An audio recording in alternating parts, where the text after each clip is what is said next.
1 घंटा रुक जाओ, जितना भी टाइम दो दे दो, मगर हम लोग सामान अपना खाली कर ले, जो भी है निकाल लेंगे तो आप मतलब हम आप फिर जो करना आप कर लेना। वो बोली नहीं, उन्होंने खींचातानी की और ये हाथ में ये सब कर दिया और बस वो वहाँ पर पूरे में खराब कर दिया सामान और उन्होंने चला दिया। वो क्या चला है? मशीन चला दी, बुलडोजर। हाँ चला दिया और पूरा सामान दब गया और सारा सामान खराब हो गया।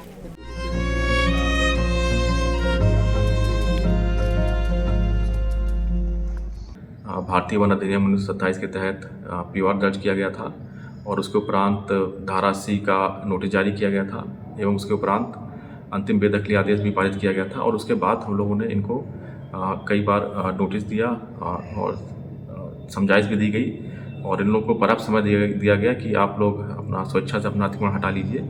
बट जब इनके द्वारा अतिक्रमण नहीं हटाया गया, उसके उपरांत हम लोग इस मुद्दे को जिला स्तरीय टास्क फोर्स की मीटिंग में ले गए और उस मीटिंग में आम सहमति के बाद में कल जिला प्रशासन के सहयोग से वन विभाग के द्वारा और पुलिस की उपस्थिति में इस अतिक्रमण को हटाया गया।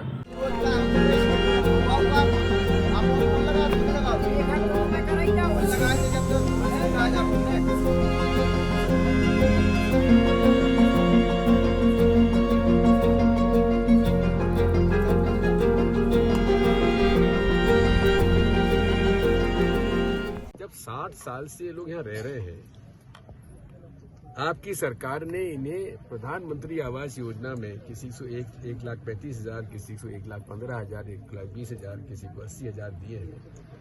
1.25 लाख 1.5 लाख में तो पक्का मकान बनता नहीं है। शादी हुई थी एक परिवार की, उसका पूरा शादी का सामान आया था, वो सब घर के अंदर रह गया। एक बच्ची जो अपने सर्टिफिकेट निकालना चाहती थी, उसको भी धौंस दे के अलग कर दिया, वो भी इनके नीचे दबे हुए हैं। ये कौन सा शासन काल है भाई?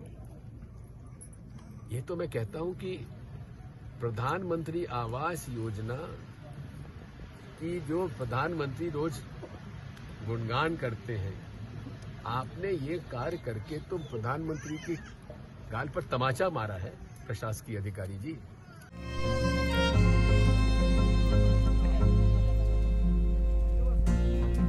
अवैध जो निर्माण थे उनके खिलाफ अतिक्रमण हटाने की कार्रवाई की गई है।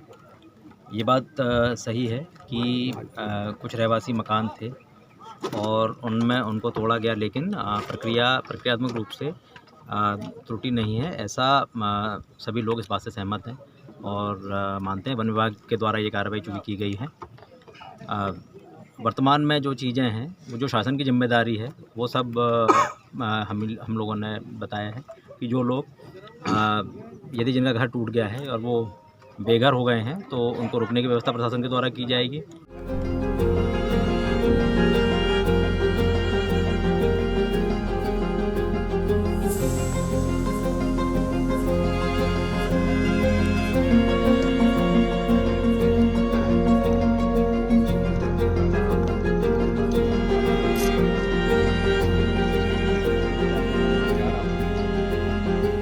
कि रैपुरा गांव में जो घटना हुई थी, घटना के बाद मैंने तुरंत पता किया और वन विभाग के अधिकारियों कर्मचारियों ने जो अतिक्रमण तोड़ा, तो मैंने कलेक्टर से कहा था कि नोटिस पहले दिए जाना चाहिए थे, अगर नोटिस नहीं दिए गए हैं तो रेंजर पर कार्रवाई होना चाहिए। कलेक्टर ने सुबह ही आदेश दिए और रेंजर को सस्पेंड कर दिया गया है। उसके बाद जो भी उनको आवश्यकता है, मकान की आवश्यकता है तो मकान सरकार देगी, प्लाट की आवश्यकता है तो प्लाट की व्यवस्था भी सरकार करेगी। मेरी सुबह माननीय मुख्यमंत्री जी से बात हुई थी, मुख्यमंत्री जी ने आश्वस्त किया था कि गरीबों के साथ ये सरकार हमेशा खड़ी है और सरकार हमेशा खड़ी रहेगी। मैं जाऊं? क्यों? इजाजत है तुम लोगों की? बोलो, जय राजा साहब।